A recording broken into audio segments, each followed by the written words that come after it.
Excuse me.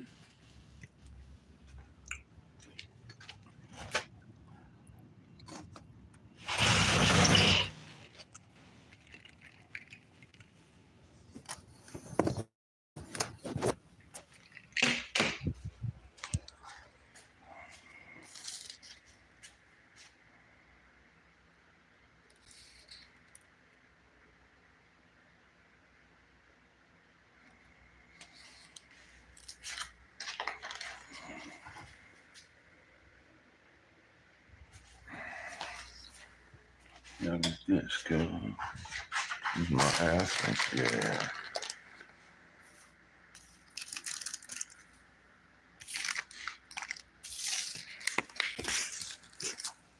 The fuck is so fire, bro.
Everybody is dead. But I'm not doing this video for an audience. I'm just doing it to upload one.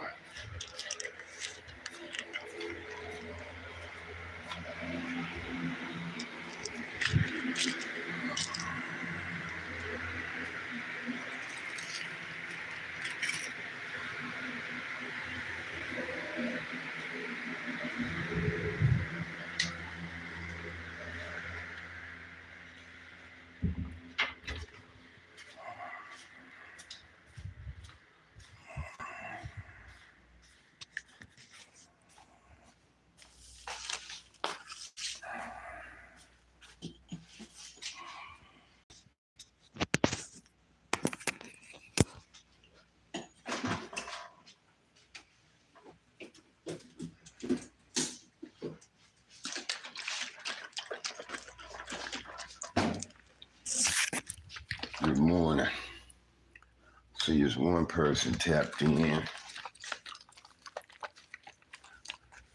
I see it's one person that tapped in.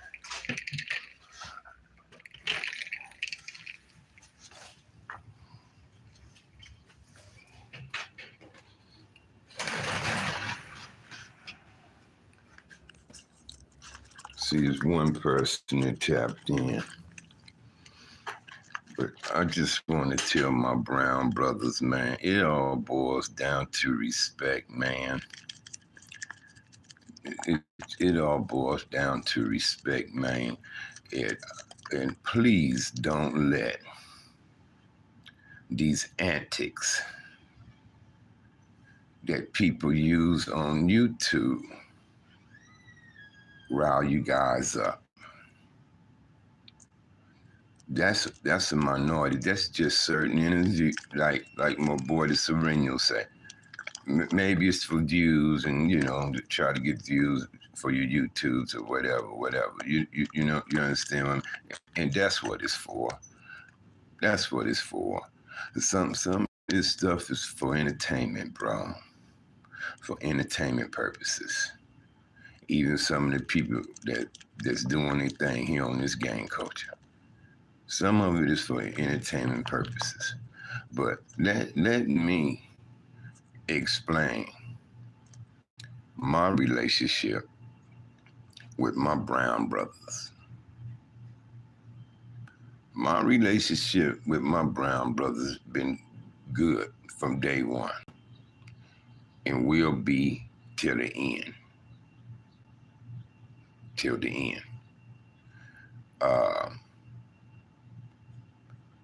I don't remember too much about my brown brothers until I got to Compton.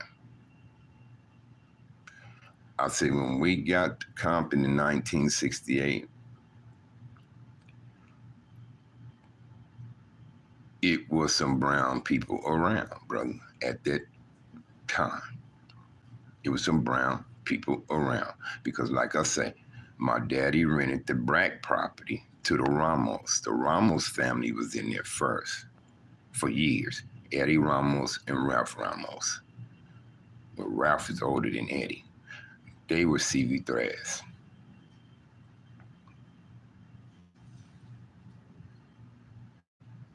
They were CV Threads. And then, like I say, after them, it was Louise and his family. So my father only rented his property to our brown brothers and sisters. How you doing, Jose 520? My father, he only rented his property to our brown brothers and sisters, my dad. And them was the only two families, because you know, once they make home, it's home for them. So the first family was the Ramos. I don't remember Louise's last name. But anyway, in between me growing up and going to school, I had brown brothers for friends. We were brothers. Sergio Camacho played at Oaks Park with me. That was Rudy and them brother. Sergio played ball with me at Oaks Park. And then, like I say, Winston Perez that I met on here said, he told me Tootie and Coach Easton was his cousins. Them was my guys. I used to hang around them dudes. Like I told him, I almost got jumped in to CV Threads in his cousin Tootie's backyard before I even joined the Crips, homie. I almost joined the Compton Barrio Threads before I joined the Crips. Always had understanding. Always was good. Now let me explain where the trickery comes in at. Now, you start going to jail. This is where the trickery come in at, y'all. Peep game. You start going to jail, whether it's juvenile hall or whatever, right? You start going to jail. Once you hit those type of institutions, them are racial foundations. They based on race, and they ran on race. Jail institutions, rather it's on the juvenile level or the adult level, it's ran on race. They are racist foundations, racist institutions. It's ran on race system, dictated by race. So once we start hitting them jails, we become separated. They start separating us. You understand me? But when I was in juvenile home, despite then when I was going to juvenile home, as a juvenile, it wasn't no racial tension, riots, blacks fighting the Mexican type thing. That wasn't going on in jail, despite them separating us once we in jail with that racist shit. But it wasn't no tensions amongst us at a juvenile level. Understand me? I get to the youth authority. It's the same thing. The same thing. We separated by that institution.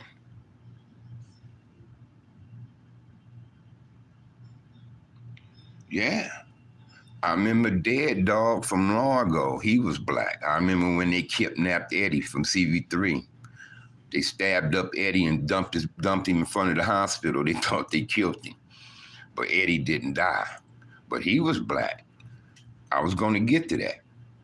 The guy my sister married, he was black. He was Big Man from Willowbrook Flats. You had T Flats in Compton, and you had Willowbrook Flats. Big Man was Willowbrook Flats. He lived in our hood, but he was black. He hung with the Brown brothers, and he was a Willowbrook Flat.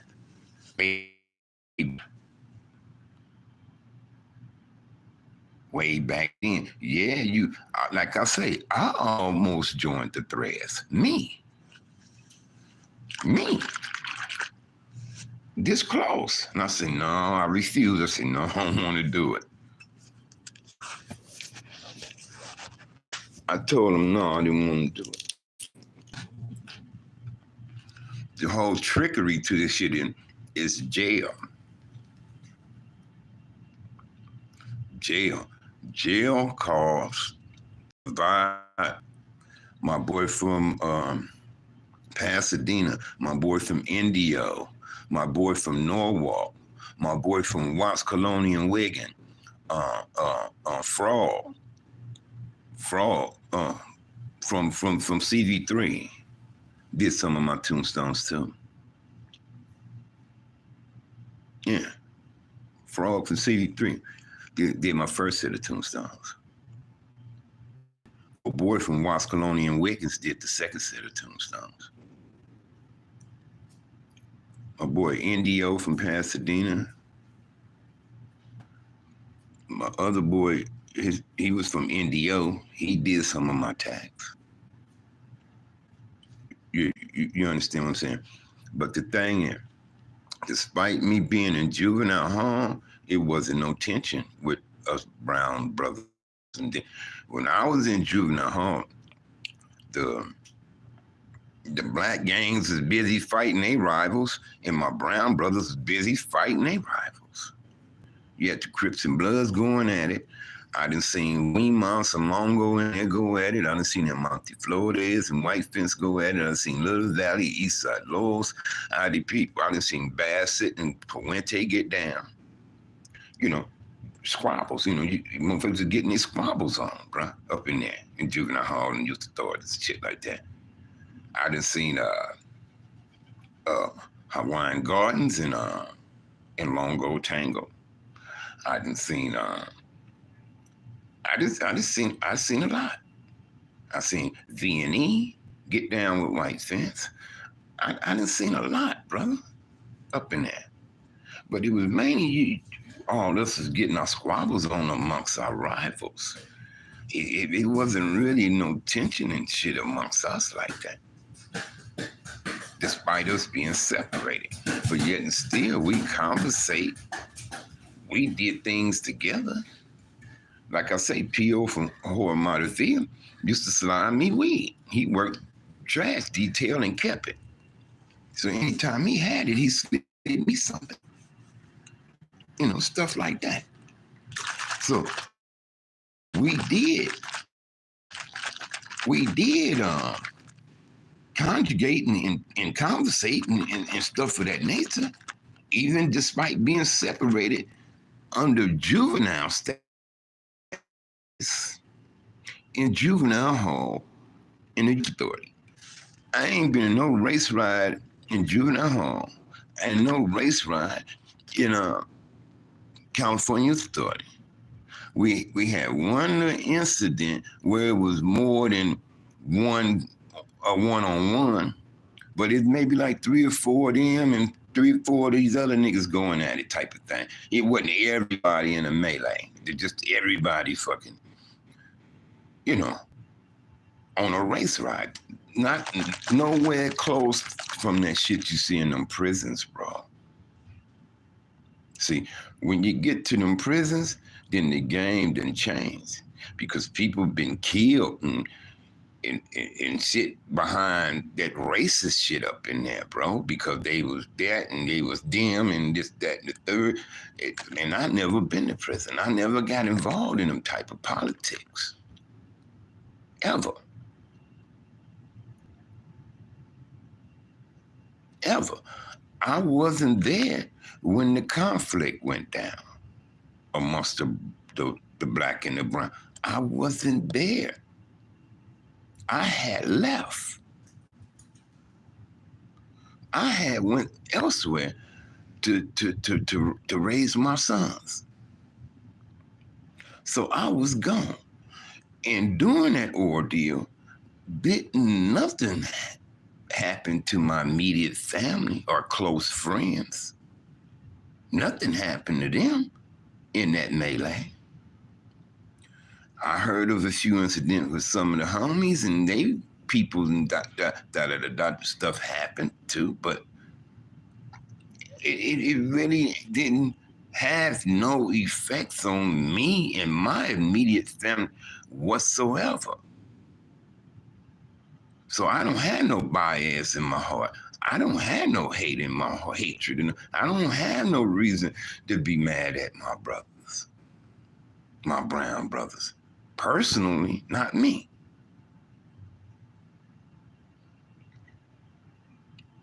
And I choose not to take sides and get involved in taking sides, with my people or with y'all in regards to that incident. Because I wasn't around for it. Only thing I could tell y'all was this here.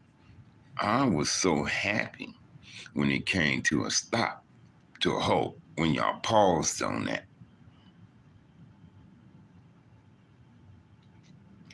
I was happy because I was disappointed when it first went down. I was like, this shouldn't be going on.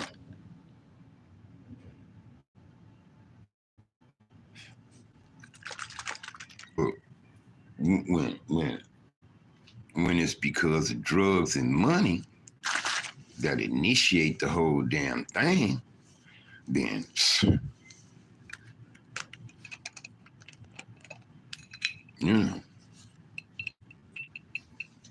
it took that to initiate the whole damn thing.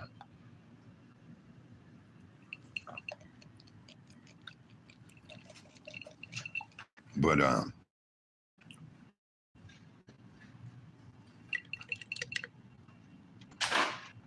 it was the jail institutions that separated us. It just took enough time for it to explode on the outside.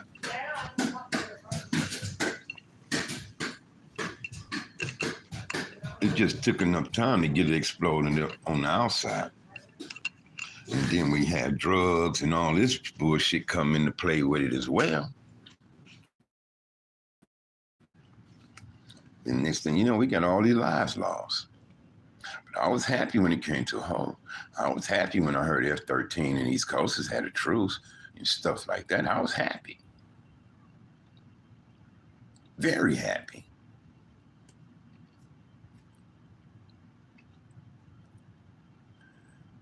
Very happy.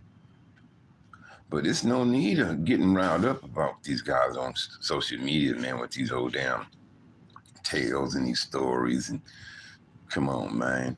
I'm like my Sereno brother, man. Come on, man. You know what I mean? Come on, man. Cut out this make-believe shit, homie. These fairy tales and shit. Stop making a mockery out of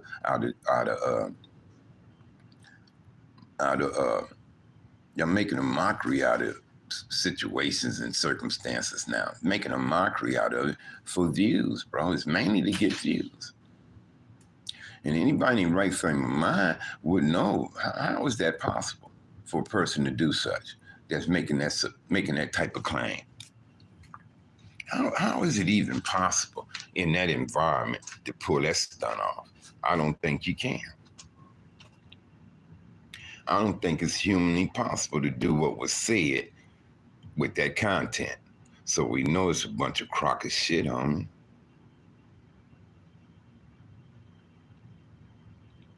You know, but the sad part about it is we got people that entertain bullshit. We got an audience for that. It's an audience for the bullshit, cuz, and it's a damn shame. And it can cause things to go out of disarray and all that, cuz, because people want to bring up some fucking bullshit to try and get views, cuz. They try to get views, cuz. So they make mockeries out of things that's serious.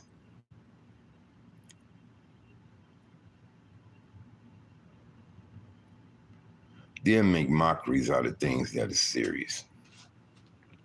But to my brown brothers, man, I understand, man.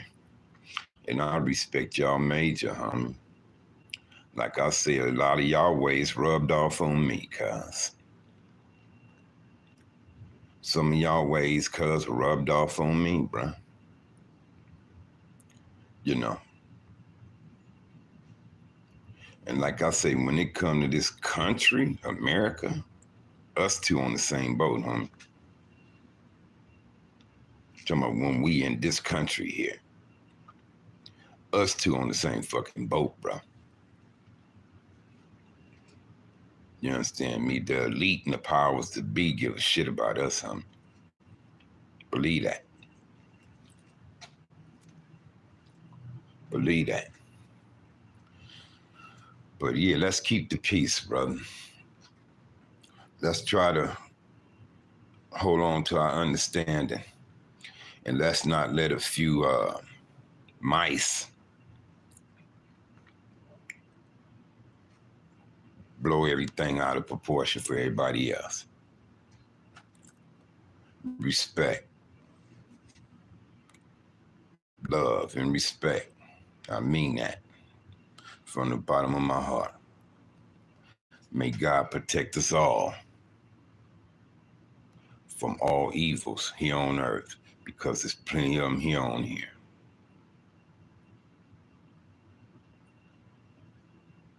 There's plenty of evil on here. And I hope that all you who had went astray from righteousness return. Y'all come on back home. Let's do the right thing, brother and sisters. Let's do the right thing to make this world a better place for our children, brother.